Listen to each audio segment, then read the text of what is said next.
I have no note card. I have sticky notes, though. Yeah. Well, should have moved desks. That's all I'm saying.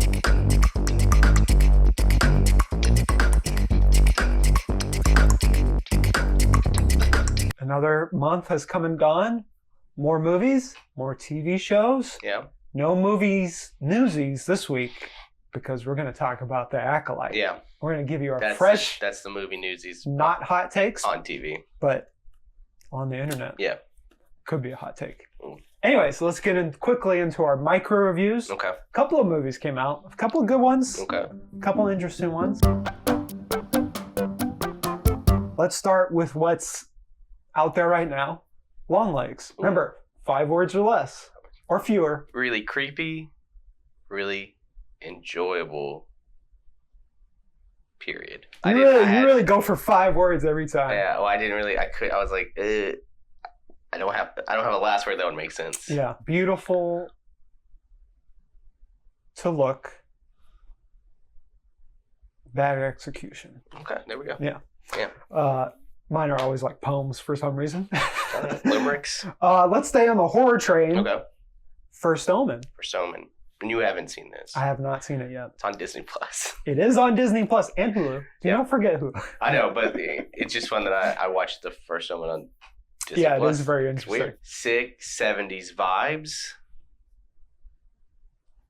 Fun time. Fun time for Omen. It's a you know where it's all going. Yeah. You know what's about to happen, but it's the journey that makes it fun. It's just executed. It's really well executed for something that you should not work on any level. It's really good. Yeah. That's more than 5 words. I know. I'm saying, I just wanted to explain. It's not like whoa, what a great time, but it's no. Okay. Quiet Place Day 1. Haven't seen it. You have not seen it. Much better than you think. Much better than you think. That's 6. Yeah. Whatever. No, much better than you think. Okay. You're counting consonants. Yeah, whatever. But you got to say it in a whisper. Much better than you think. Axel F. You've also not seen Not this. seen it. Sorry, I haven't. Great 80s vibe. Okay movie. Oh, so pretty close to the First Omen. Yeah. No, it's just we're in the season of TV, so Yeah. I haven't been watching a ton. So. And another one you haven't seen, Despicable Me 4. Ooh. I don't know, man. That's my review. Now let's get to our main topic, Yep. Acolyte, the Star Wars show. Final episode just happened. We got, there's a lot of opinions online. I think too many, yes. In fact, I would say, let's shut the whole internet down. Because I don't want to know anybody's opinion. I don't want to know anybody's opinion. But we're here to give you ours. Yeah. The caveat always is, Yeah. I'm not a Star Wars fan. I don't think, having watched this, I'm still not a Star Wars fan. Yeah. But I'm interested in what they're saying, what they're doing with the mythos, the lore. The Acolyte is basically, 100 years before episode 1? Yeah, maybe a couple hundred years. Okay. I don't know. So it's before episode 1 by a long, long time ago. The plot is essentially, what if the Jedi did something bad and covered it up? Yeah. And that's the whole show. But there's more to it than that because there's 2 twins that have a mystery around them. But also there's a Sith person that is not technically a Sith. That's the gist of the show. I'll almost call it a movie because it would have worked 100% better as a movie. I think the issues that I think everyone can agree on. The pacing, the first couple episodes is like, what's happening here? I don't know what's going on. The first 3.5 episodes, you're just like, what's happening? Yeah.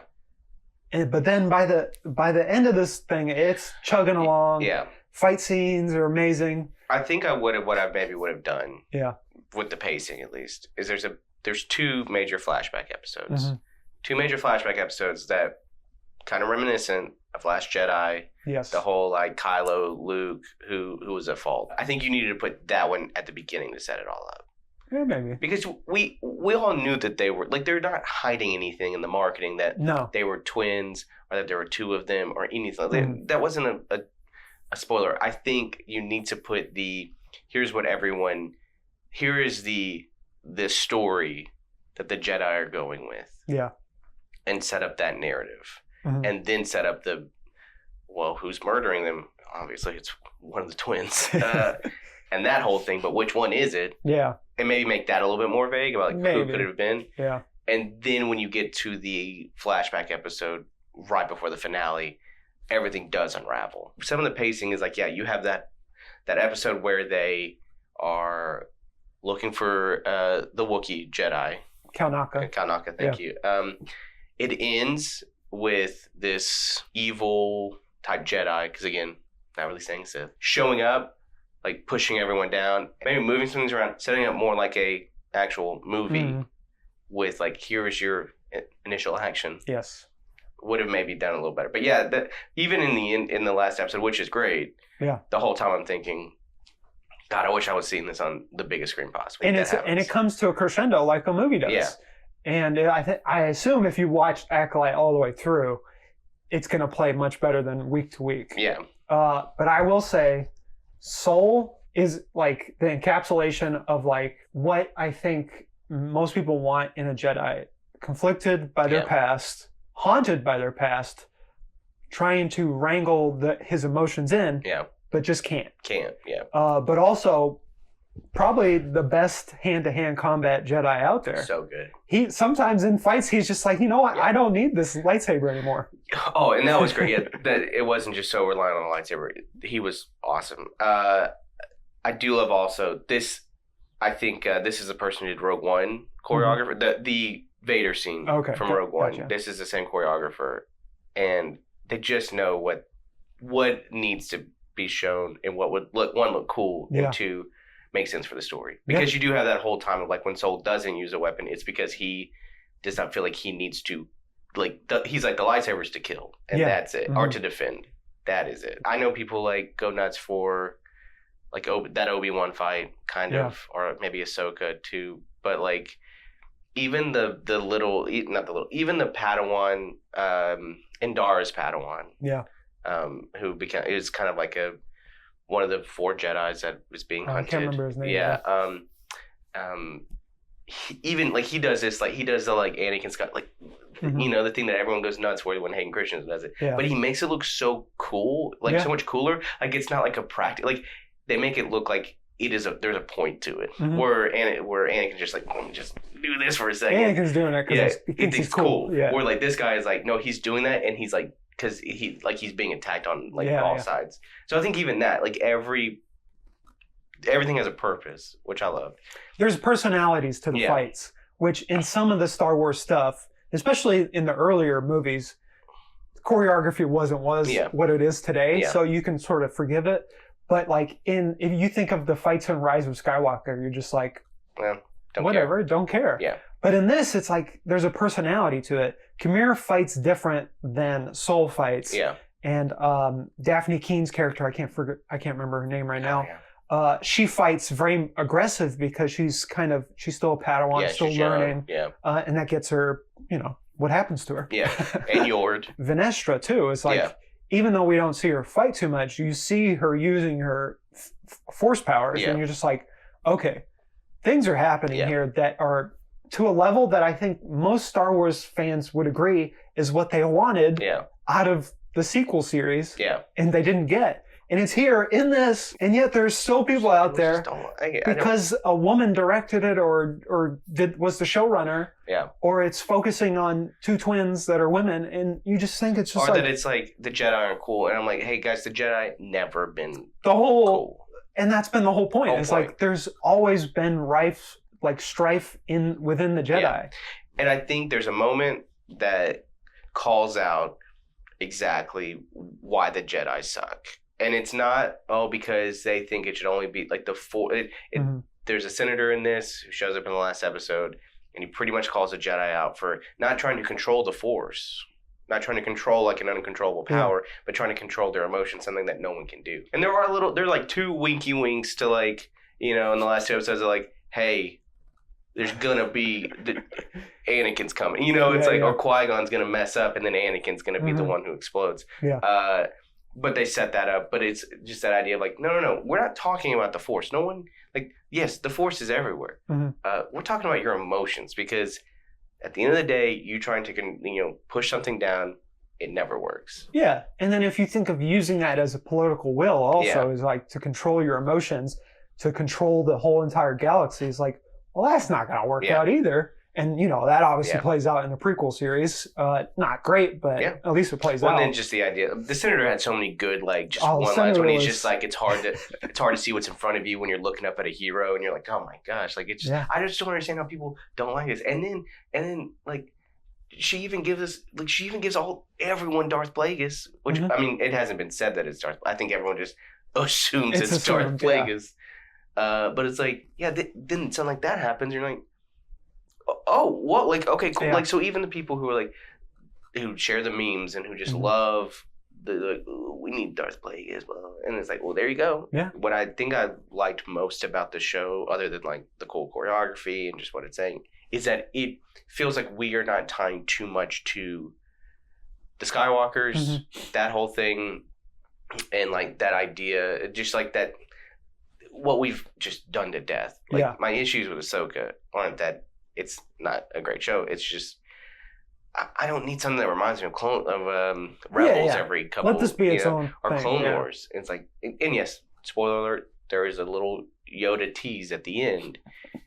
But again, Yoda has been around for like hundreds of years. Yeah. If it's about the history and if it's separated from like everything we've seen before, just give me more of that. Yeah. So I don't want like Palpatine to show up and then be like, oh, here's young, sexy Palpatine. Like, I don't need that. Actually, I don't know. I would like a little sexy Palpatine.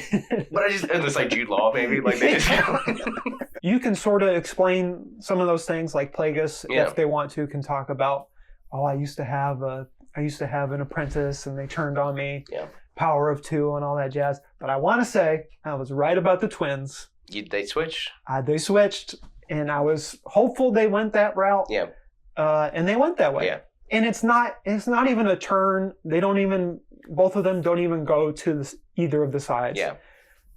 It is not. Yeah, it's not a full switch. It is a switch of like one has their memory wiped. Yeah.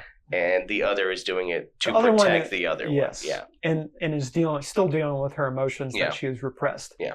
I think it's a very good Star Wars show. It is not as great as Andor. It is not not as great as Rogue One. Yeah. But it is like, it builds up. It's like if you watch like only the first 3 episodes and dipped out, come back. Yeah. Come back. Or if you only see what the reactions are online, throw that out the window. Just go watch it because it's just fun. Yeah. And that's what Star Wars is about, is being schlocky fun, which this is 100%. And being cool like samurais. It's like, I feel like for the first time, we actually have like a legit samurai feeling like show across the, not just with Soul, who he is, do you know which country is he from? He learned Korea. English. Yeah. He learned English to be in this thing. He's from South Korea. That's insane. Yeah. And it's not like, oh, you can no, I'm like, this man has known English his whole life, and he's a great actor. You couldn't tell. It's fantastic. Yeah. But like across the board, it's like, what if like samurai had laser swords and they also were like aliens and dudes who had crazy haircuts? And what if you get a wirework fight? Yeah. With so good. With lightsabers. Yeah. Also, you know what my biggest complaint though? I did not understand the gloves on half the Jedi. No, it looked cool though. I don't know. When Jordan walks in with gloves, I'm like, no, thank you. I do like how the Jedi uniform in this is like, you can't tell if it's cool, but you can't deny. It's definitely not cool. It's definitely not cool, but it's fashionable. Kanaka looks cool. Yes. Indara looks lame. Indara is one of the disappointing things about this. It's like, you have Carrie-Ann Moss. You could have done so much more. I was thankful that we did have at least those 2 flashbacks episodes, because if you start the show and you're like, oh, 10 minutes in, we've killed Trinity. Yeah. Okay, great. Kogonada directed both of the flashback episodes. Kogonada, amazing director. Jodie Turner-Smith, her limited time, she does really well in it. And I hope they get a second season. If they don't get a second season, then the season is, still pretty good. Still pretty good, but same issue I have with Last Jedi into Rise of Skywalker is like, you set up so much and then none of these things happen. So they're setting up a lot here. We got it. I think it's coming. We're gonna get the announcement in like 2 weeks, I think. I hope to. I think Disney's smarter than that. So. Yeah, but yeah, I think it's a really well thought out show. Starts slow, burns bright in the middle, and then ends really well. It's just really fun. Really fun. I think I'm gonna rewatch it. Yeah. Just go through it. The episode that is just only the fight scene with the Sith, the stranger, yeah, and Soul and all the other Jedis is cool. Yeah, but I don't think we've seen a Sith-like person other than Order 66 go that hard. Yeah, and he's charming. Well, Darth Maul, I guess. Yeah, Darth Maul. Yeah. But Darth Maul's not charming, you know. No, at least not in the movies. No, not in the movies. Rest in peace to Count Naka. We hardly knew you. Yeah, we didn't.